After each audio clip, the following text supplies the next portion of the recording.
wabarakatuh. Perkenalkan, nama saya Widiawati. Saya dari Program Studi Penyuluhan dan Komunikasi Pertanian Universitas 11 Maret. Di sini saya akan menyuluh tentang pengimplementasi pembuatan pupuk organik cair yang bertujuan guna pemanfaatan limbah sampah organik yang ada. Nah, sebelum itu saya akan menjelaskan terlebih dahulu apa itu pupuk organik. Nah, pupuk organik merupakan pupuk yang tersusun dari material makhluk hidup seperti contohnya pelapukan pada tanaman, tumbuhan, maupun hewan. Nah, pupuk organik ini terdiri atas dua macam, ada pupuk organik padat dan pupuk organik cair. Dan pada kesempatan kali ini saya akan membahas tentang pupuk organik cair itu sendiri. Nah, sebelumnya apa sih itu pupuk organik cair? Nah, pupuk organik cair merupakan pupuk yang tersedia dalam bentuk cair atau biasa disebut POC yang dapat pula diartikan sebagai pupuk alami yang dihasilkan melalui proses fermentasi yang menghasilkan larutan hasil pembusukan dari pembusukan tanaman, hewan, kotoran hewan maupun kotoran manusia. Nah, dari sebagian orang itu menganggap bahwa penggunaan pupuk organik ini dinilai lebih efektif atau lebih baik karena ini mengurangi atau tidak adanya zat-zat kimia atau sintesis sehingga pemanfaatannya itu baik untuk kesehatan maupun lingkungan. Nah, dilihat dari pengertiannya tadi terdapat banyak manfaat dan keunggulan dari pupuk organik ya. Nah, salah satu manfaat dan keunggulan dari pupuk organik sendiri adalah menyehatkan lingkungan, terus habis itu memperbaiki struktur tanah, menekan biaya produksi dan meningkatkan produktivitas. Nah, yang dimaksud dengan menyehatkan lingkungan itu sebagian material akhir dari sisa suatu produksi terdapat sampah. Jadi biasanya sampah dari satu tempat ke tempat yang lain itu diambil terus diangkut dibawa ke tempat pembuangan akhir sampah ataupun dibakar.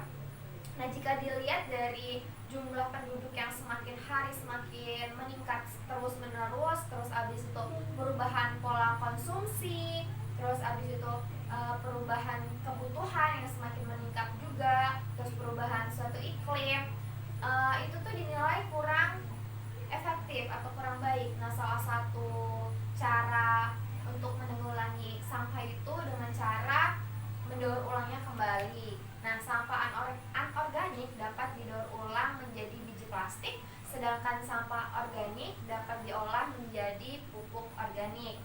Nah, yang kedua adalah revitalisasi produktivitas tanah. Pemanfaatan atau penggunaan pupuk anorganik secara terus-menerus dapat mengakibatkan tanah menjadi kering, sehingga tanaman yang ditanami itu tumbuhnya itu tidak maksimal karena kekurangan zat hara. Nah, maka dari itu penggunaan pupuk organik ini sangat dianjurkan guna memperbaiki struktur tanah. Nah, selanjutnya adalah meningkatkan produktivitas tanaman.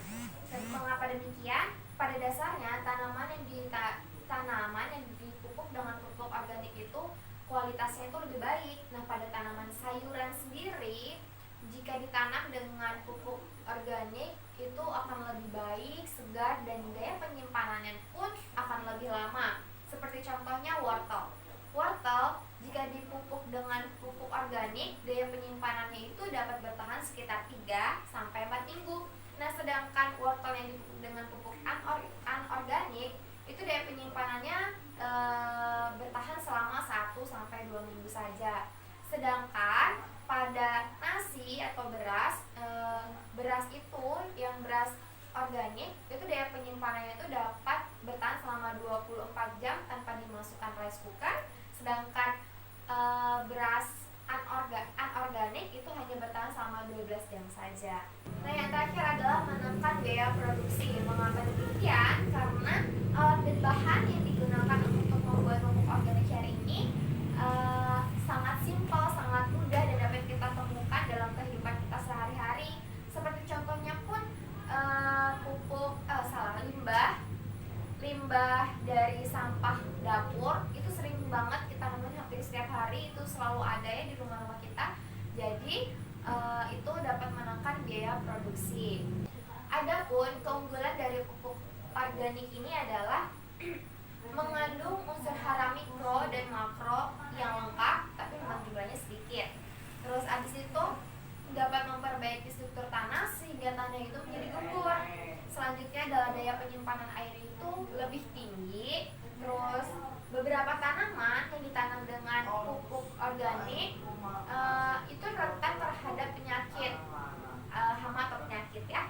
Terus abis itu meningkatkan aktivitas mikroorganisme tanah yang menguntungkan. Terus selanjutnya adalah memiliki residual efek yang positif sehingga tanaman yang ditanam pada musim berikutnya itu akan menghasilkan produktivitas yang baik. Selanjutnya adalah bagaimana sih cara pembuatan pupuk organik cair itu. Tadi kan sudah dijelaskan bagaimana pengertiannya, terus abis itu manfaat dan keunggulannya. Sekarang adalah bagaimana cara pembuatan pupuk organik cair itu. Dan dapat kita lihat dalam video ini. Pertama-tama kita menyiapkan alat dan bahannya terlebih dahulu. Nah, bahan-bahannya itu terdapat limbah sampah dapur ya, yang biasa ada di dapur-dapur kita.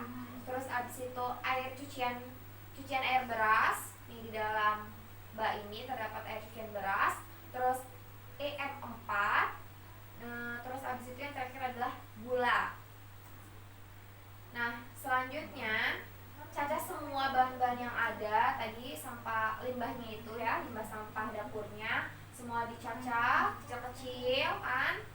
Terus abis itu masukkan ke dalam ember yang berisi air cucian beras tadi, dimasukkan semua. Lalu jangan lupa tambahkan EM4 nya, itu takarannya bisa 3-5 tutup botol ya. Terus abis itu yang terakhir adalah masukkan atau campurkan gulanya tadi itu. Nah, ini air cucian beras ini sekitar 2 gelas liter, sedangkan berat dari bahan-bahannya itu sekitar 5 kg ya. Selanjutnya udah dicampur semua, kita aduk hingga merata, diaduk-aduk terus. Terus abis itu yang terakhir tutup dengan rapat. Nah, ini fermentasinya ini selama 2 minggu atau 14 hari, sedangkan selama 2 hari sekali harus setiap 2 hari sekali itu dibuka. Terus habis itu diaduk lagi secara merata.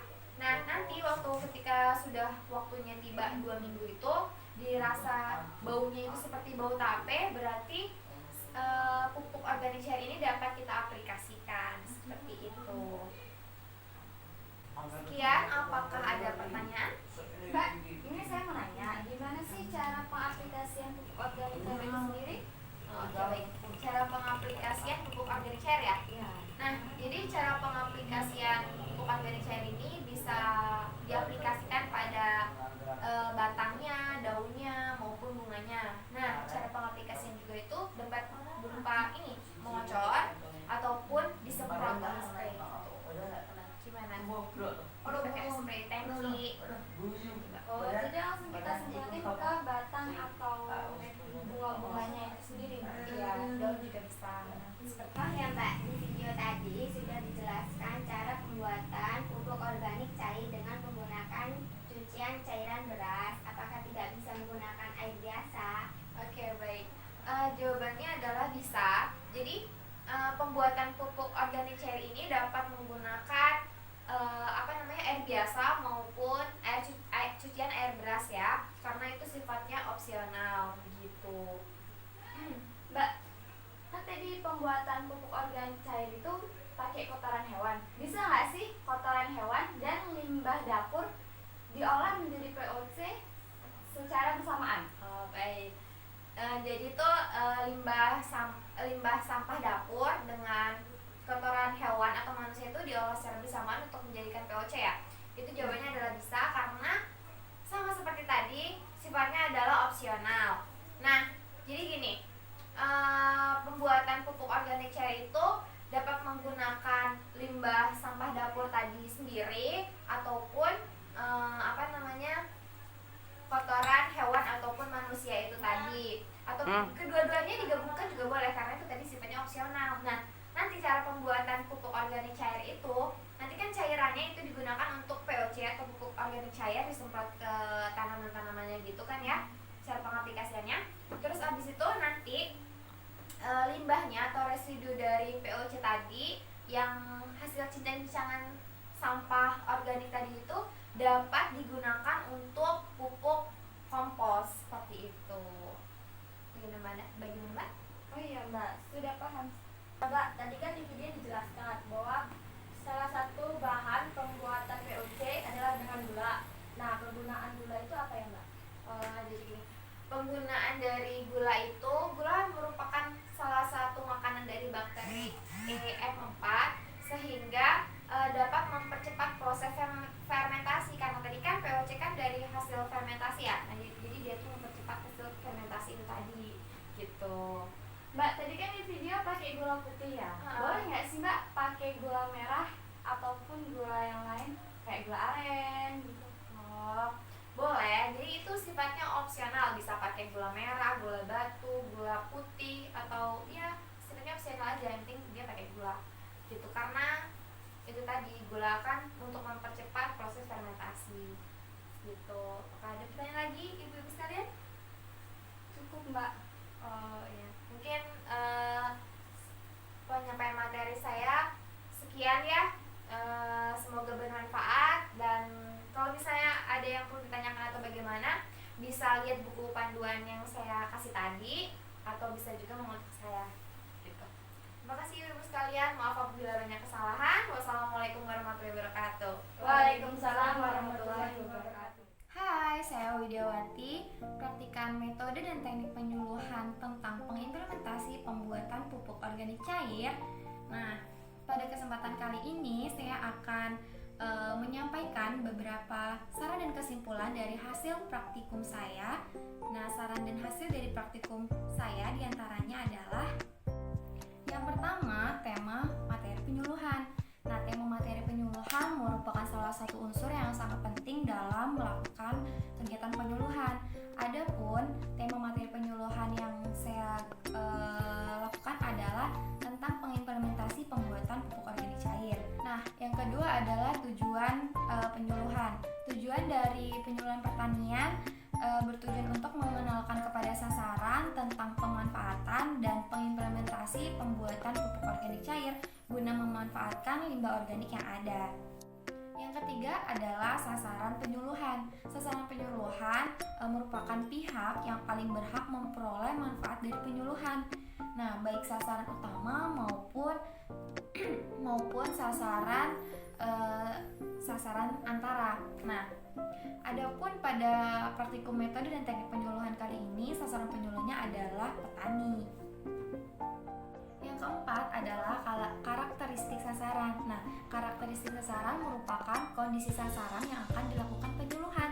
Sedangkan yang kelima adalah kondisi wilayah sasaran. Nah, kondisi wilayah sasaran ini juga menentukan metode dan teknik apa yang akan dilakukan penyuluh. Nah, adapun metode dan teknik penyuluhan yang dilakukan itu dengan metode pendekatan secara kelompok, dan teknik yang dilakukan itu secara diskusi dan demonstrasi. Keenam adalah metode dan teknik penyuluhan.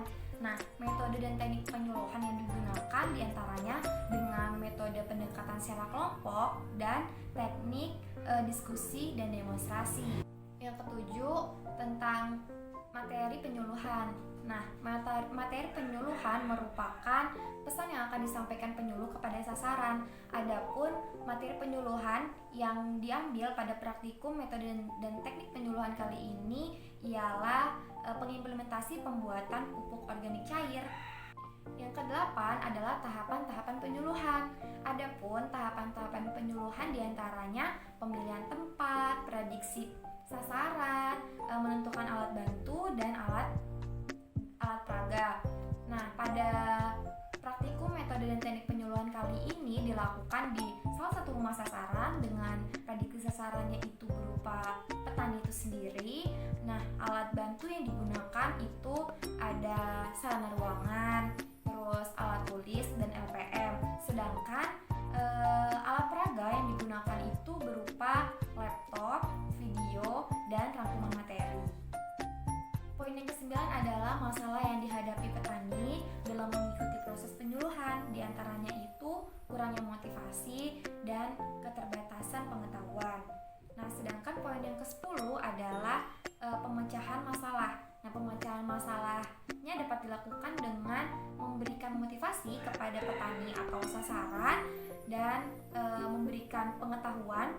wawasan dan pengetahuan baru dengan cara memberikan modul ataupun buku. Nah, selanjutnya adalah saran yang terdapat dari hasil laporan praktikum saya, diantaranya adalah kepada mahasiswa. Nah, mahasiswa mampu berpikir kritis mengenai masalah yang ada dan mampu memberikan informasi dan wawasan baru kepada orang banyak. Nah, yang kedua kepada petani. Petani mendapatkan informasi dan wawasan baru sehingga nantinya dapat diimplementasikan informasi dan pengetahuan baru tersebut. Nah, yang ketiga pemerintah. Saran yang dapat diberikan kepada pemerintah adalah sebaiknya pemerintah dapat lebih memperhatikan permasalahan-permasalahan petani baik dalam proses penanaman maupun distribusi panennya, sehingga nantinya dapat membantu meningkatkan produktivitas petani. Sekian saran dan kesimpulan dari hasil laporan praktikum metode dan teknik penyuluhan saya. Terima kasih.